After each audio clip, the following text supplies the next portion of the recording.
Hello and welcome back to the channel. The first thing you'll see is that I'm having to dub this because unfortunately my GoPro camera has decided to act up. So there's a few problems in the video on this, but this time we're working on the Volvo 480 and it's finally time to do the timing belt on it. So I'm going to be showing you working on the timing belt and also the water pump, auxiliary pulleys and things like that. Remember to stay subscribed to the channel for more Volvo 480 content, and sorry about the dubbing, we'll have to manage with that for this video.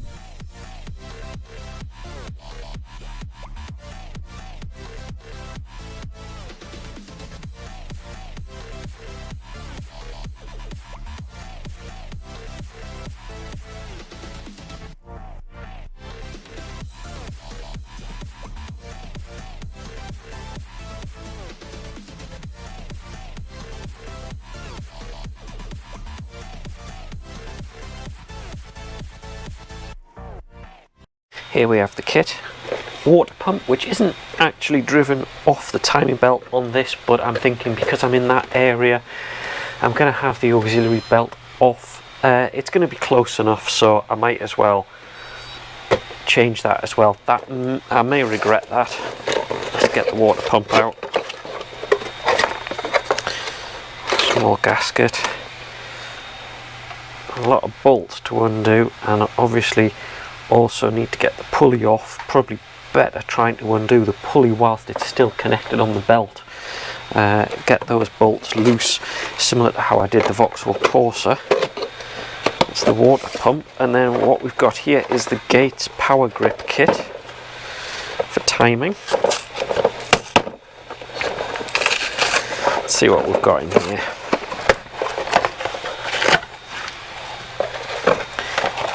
And we have the belt, and we've got the two idler pulleys as well to do our timing belt. We'll have a look and see how difficult it's going to be to replace those as well, but I think that's a full job, so let's go and take a look and see how difficult this one's going to be. Now interestingly, nothing has said that you need to take the engine off its mount to be able to get access. Now I'm not convinced about that, but looking at the engine mount and where it is really difficult to get to at this side of the engine bay. The reason being is that the alternator is right above it. So if I can avoid having to take the engine off its mount, it'll save me a fair bit of work, I think. So let's get the wheel back off. Let's get you in for a closer look. You can see I've just given it a bit of a squirt. There's the pulley for the water pump, and actually it doesn't look too bad. Depends on how much space we've got against the bulkhead as to how difficult that's going to be. Not quite sure. I'm going to try and take or undo the main part of these bolts out whilst it's still on the belt, and it's got a bit of friction against it, so I'm just going to give a little bit of a turn on the crank. I have got the locking pin out, by the way, so the engine locking isn't set at the minute, so we will have to get our top dead center again. But let's loosen this off and then get these out, hopefully, or loose anyway.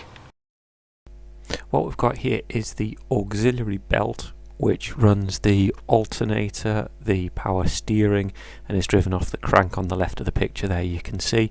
And in the middle is our water pump pulley. Now the belt is still tight, it's still got tension, and to release the tension there's an adjuster on the alternator up here. There's a little nut that you can adjust, which you can just see is lifted up there. Now I think my tensioner was a bit stuck, so the problem is it didn't move in the way that it should have done. That should have released the tension. You can see it was undone, but the tension is still there. So that's another problem to try and solve. Normally the alternator would pivot on that central bolt in there, and it would then allow you to release the tension and take the belt off fairly easily. So unfortunately I think I'm going to have to work out how to get the alternator off, probably take that. As it turns out, this actually wasn't that difficult, just undoing those two bolt and nut sets you can see me doing here will release the pivot point of the alternator, and I could then move it out of the way. And I didn't take it out, so rather than having to disconnect it all, things like that, there was actually space just to rest it to one side.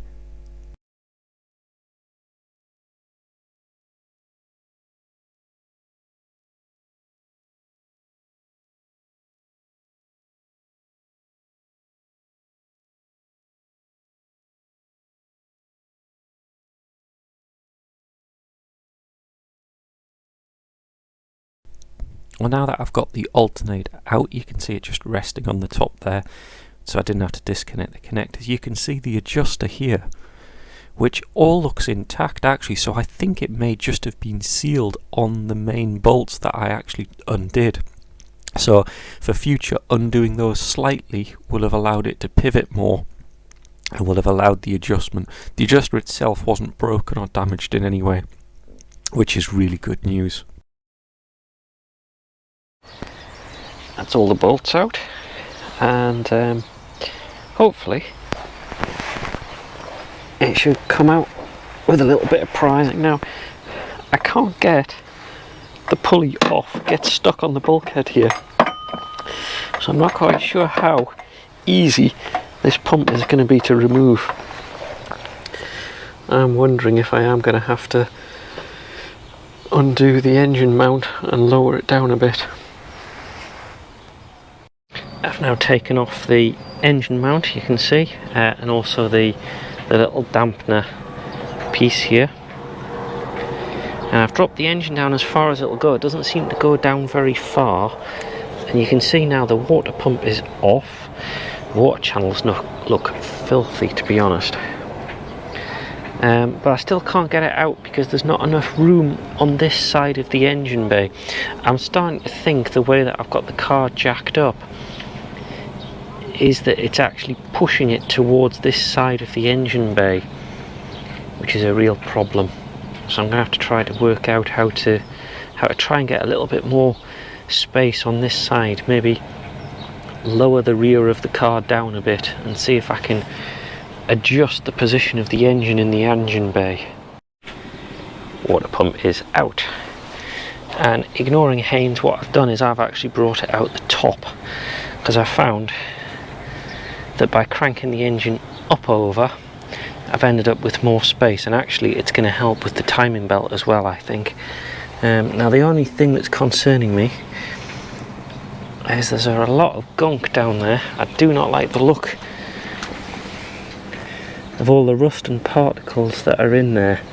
I'm going to get a cloth, see if those clean out, try and clean the channels as much as I can, but I think it's going to need a good few coolant flushes and hopefully not going to damage the new pump in the process. Now that's off, I can turn my attention to the timing belt. First thing I'm going to do is lower the engine again so I can get at the main crank, and then have a look in our little viewing window here. It's really difficult because it's quite bright today. In our little viewing window, line up top dead center and then put the locking pin back in again, that I think I've shown on a previous video, so that the main engine is locked. We can then get the timing belt cover back off again, and hopefully we can then change the belt and the two idlers. Now I'm hoping I can get at them from the top here like this. Might need to take the power steering reservoir off and just have that floating. That'll probably help things out a little bit. Dead center located, the little marker inside, you're probably not going to see it, but the marker is in place. I also undid the spark plugs just to help a little bit with turning it, but at the same time as well, again you probably can't see that, but I can only just make out the top of the cylinder, this of course being cylinder 1.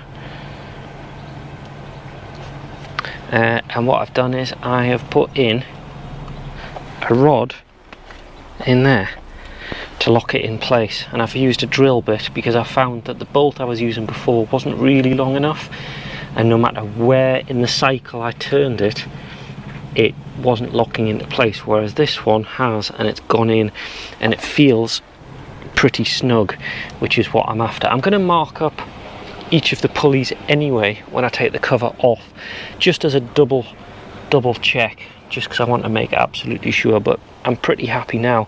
That's top dead center, so let's get the timing cover off.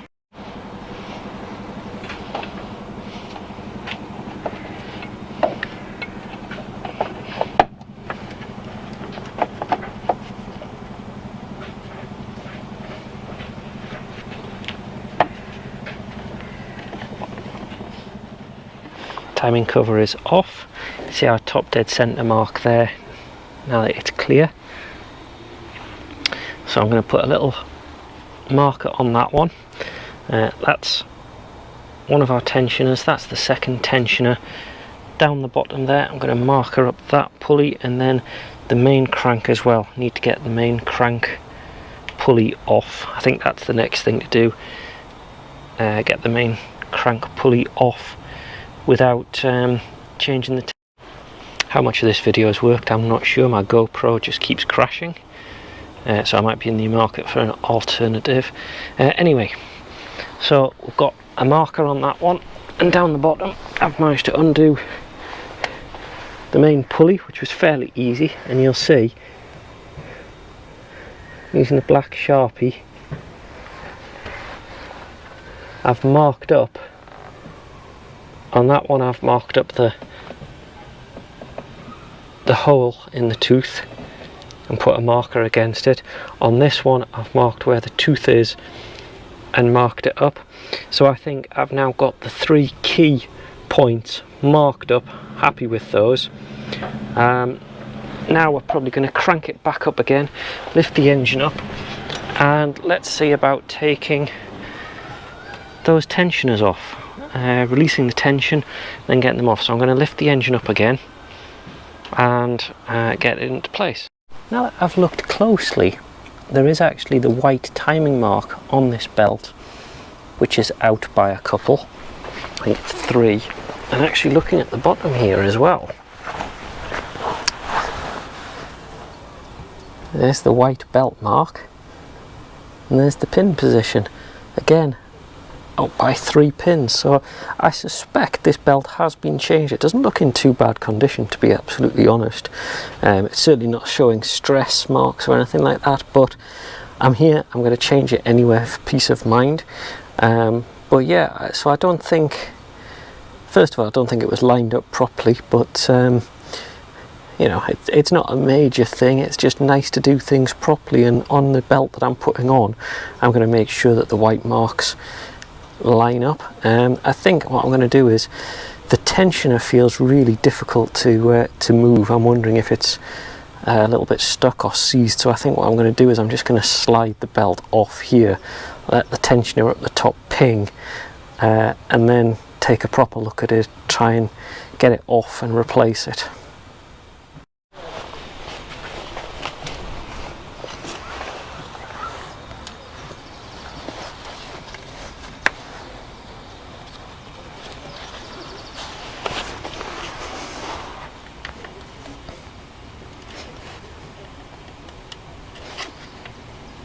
Oh, I forgot this is plastic, isn't it?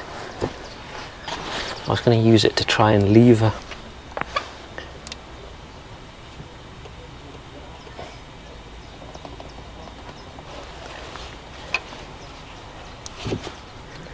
Again, as with most things I do, this isn't the proper way to do it, but it's the way that I'm doing it. Because I really can't see a way of easily taking the tension off at the top end. So I think just ping the belt off like this. It is going to ping, isn't it? Any second now.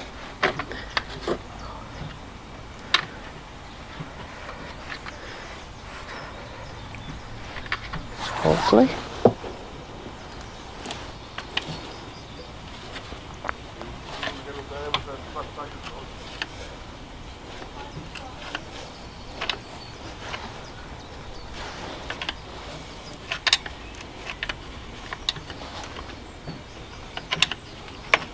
And there it goes. Our timing belt is released.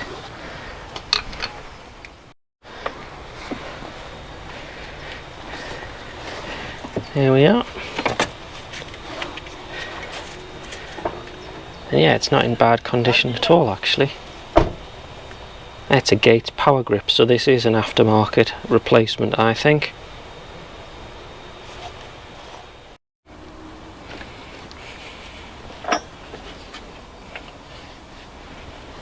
Okay, so something to be aware of is where the pin fits for that. Oh, excellent, it won't actually come off because there's not enough space. Again, seems to be the constant problem here. Oh, there we go. Tilting it like that, and we're off. And I can see, sort of, how it all fits into place. And now that's the idler out. It's a couple of what are they? Oh, they're hexagon key sets, you know, Torx like Allen keys. That's what I was looking for. A couple of those and a regular bolt. You can see it's not spinning that smoothly, to be honest. And actually, that fits. You've got to kind of pull to remove it because it sits behind the timing belt rear cover. But you don't need to undo it, it's fine. Those bolts go straight through and that's not a problem. So there we go. I think now I can get the new idler, the new tensioner and the new belt all into place. I'd like to get them on and in place as soon as possible. Don't really want to leave it for long without the belt on with pressure, so I'm going to do that right now.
There we go.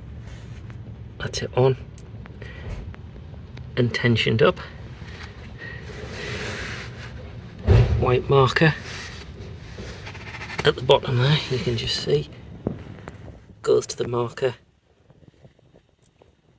on the sprocket, which is good.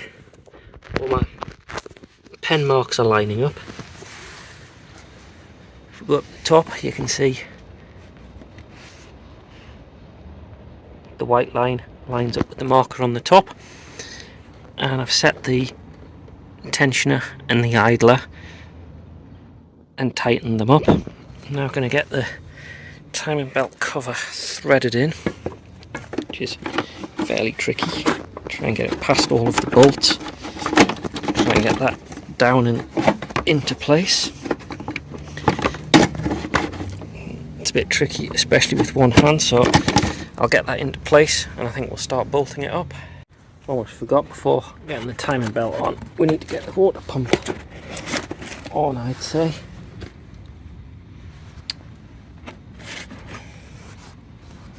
So let's take a look at this.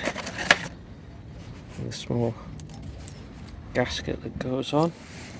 I think drop it into place, try and hold it there, get a couple of the bolts and just line it up, and let's see how difficult this is going to be. I think dropping it in from the top again is the way forward.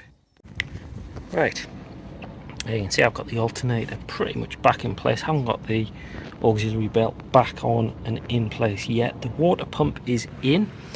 Tightened all the bolts up. Let's see. I've also put the pulley back on. I've put the main crank pulley on. That's not tight for now. I have taken the locking pin out, and you can see I've put the timing cover back on because I'm happy that timing wise and timing belt wise I'm happy with that now. That's all in place. I've just noticed, I wonder if there's another timing cover that I've missed. I wonder if there's another belt cover that covers that last little bit at the back of there. I'll look for that first because that's probably easier without the main crank pulley on. But I'm going to put the rest of that on, get the alternator back on and tensioned up another time. But that is pretty much all I'm going to do for now. I'm really happy with the progress. The timing belt done, water pump done, idler and tensioner done. Now that was a job that I've been putting off for so long because I have been very nervous about it. I don't think I needed to have been quite as nervous, just with all of the guides and following the instructions, making sure it's all marked up, lined up properly, and double checking your work. I did retension it twice just to be sure I had the right amount of tension on it, and I think that should do the job very nicely. I'm quite pleased with that. It does encourage me thinking, well, I do have another timing belt that needs to be done. The Nissan Juke behind me is overdue a timing belt, so I'm now tempted to look into that one as well, see how difficult that one is. But for now, that's all on the Volvo 480. Please do pop a like down the bottom and a subscribe. That would be really appreciated. Lets me know that I'm doing the right thing, and of course put some comments down the bottom, what I've done wrong, what I could do easier, all of that kind of thing. It's all constructive criticism, so let me know, and I'll see you in the next video. Oh, and by the way, recommendations for cameras. I'm not impressed with the GoPro, and also the fact that I use external microphones. I use a wireless microphone, and the GoPros never have external microphone connectors. So if you've got a suggestion, please put it in the comments at the bottom.